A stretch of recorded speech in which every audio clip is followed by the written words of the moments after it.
Hello everyone, আসসালামু আলাইকুম। Welcome to my family canvas. যেই প্রান্ত থেকে আমার এই ভিডিও ব্লগটি দেখছেন সবাই ইনশাল্লাহ ভালো আছেন, আমিও ভালো আছি আলহামদুলিল্লাহ।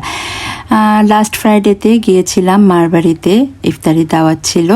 তো দেখতেই পাচ্ছেন আপনাদের ভাইয়া শ্বশুর বাড়িতে যাবে, তো খুব দেখে শুনে তরমুজ কিনছিল। কিরে কিরে মধু মধু রসমালাই, তাই না? খুব ভাইরাল হচ্ছে এই ভিডিওটি। যাই হোক, মার বাড়িতে ঢুকতেই দেখলাম যে বিশাল আয়োজন চলছে। আর এখানে দেখেন, এসেই আমার মেয়ে আড্ডায় পড়ে গিয়েছে।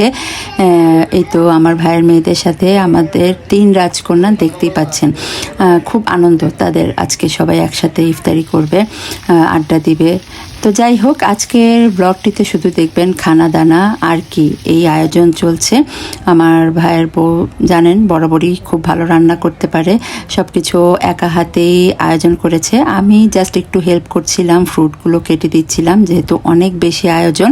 আমরা ছাড়াও দেখা গেছে আমার কাজিন ব্রাদাররাও ছিল, সবাই একসাথে মিট হব, এটাও একটা গেট টুগেদারের মতো। প্রতিবার রোজাতেই দেখা যায় একবার হলো আমরা একসাথে হই সবাই। এখানে এই যে আমি একটু ফল কাটছিলাম, কেটে ওকে একটু হেল্প করছিলাম। এই তো দেখতে পাচ্ছেন রান্নাঘরে বিশাল আয়োজন। তারপরে দেখা যায় আসলে কি ইফতারির টাইমটা এত তাড়াতাড়ি দ্রুত চলে আসে যে সময় দেখা যায় মনে হয় যেন সময় শেষ হয়ে যাচ্ছে, ইফতারির আয়োজন শেষ হবে না। তো আমিও একটু হেল্প করছিলাম, এখানে পুরিগুলো আমি ভেজে দিচ্ছিলাম। তারপর আমার কাজিন ব্রাদারের যে ভাবি ছিল, উনিও হেল্প করছিল। আর অন্য সাইডে দেখা যাচ্ছে যে টেবিল গুছাচ্ছিল আমার ছোটো ভাইয়ের বউ। মনে হচ্ছিল যেন মনে হয় ইফতারির আগে সব শেষ হবে না। যাক, আলহামদুলিল্লাহ সব কিছু একদম সময় মতো অ্যারেঞ্জ হয়ে গিয়েছে। দেখেন কি আশ্চর্য, এটাই কিন্তু আমার বাড়ি ছিল এক সময়, আর এখন এই বাড়িতেই আমাকে দাওয়াত খেতে আসতে হয়, তাই না? তো যাই হোক, খুব সুন্দরভাবে সব সাজিয়েছে গুছিয়েছে, দেখতে কিন্তু খুব ভালোই লাগছে। আর এই টেবিলে সবাই আমার যে আব্বু, ভাইয়া, ছোট ভাই, আমার হাজব্যান্ড, ছেলে, মানে মোট কথা ছেলেরা সবাই টেবিলে বসেছে। আর আমরা সবাই মিলে বসেছিলাম ঘরে গোল করে, একদম সব মেয়েরা একসাথে বসে আড্ডা দিচ্ছিলাম আর ইফতারি করছিলাম।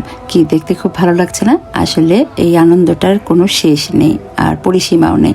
তো আপনারাও নিশ্চয়ই এই ভিতরে আলহামদুলিল্লাহ যার যার মার বাড়িতে নিশ্চয়ই একবার হলো ইফতারি করা হয়েছে। কার কার করা হলো অবশ্যই কমেন্টে জানাবেন। খাওয়া দাওয়া শেষে আর আসলে শেষ নেই। ইফতারির পরেই দেখা গেল আবার একটু পরে ডিনারের আয়োজন করেছিল, তেহারি করেছিল। তো যাই হোক, খাওয়া দাওয়া শেষ, সোনার বাংলাদেশ সবাই এখন বাসায় যাওয়ার জন্য প্রস্তুতি নিচ্ছিল। খাওয়া দাওয়ার পরে যে বিশাল আয়োজনটি, এই দেখেন আমার বাসার টেবিলের উপরে সেই যে মানে ধোয়া টোয়া করে একদম আমার ভাইয়ের বউ সব এখানে গুছিয়ে ফেলেছে।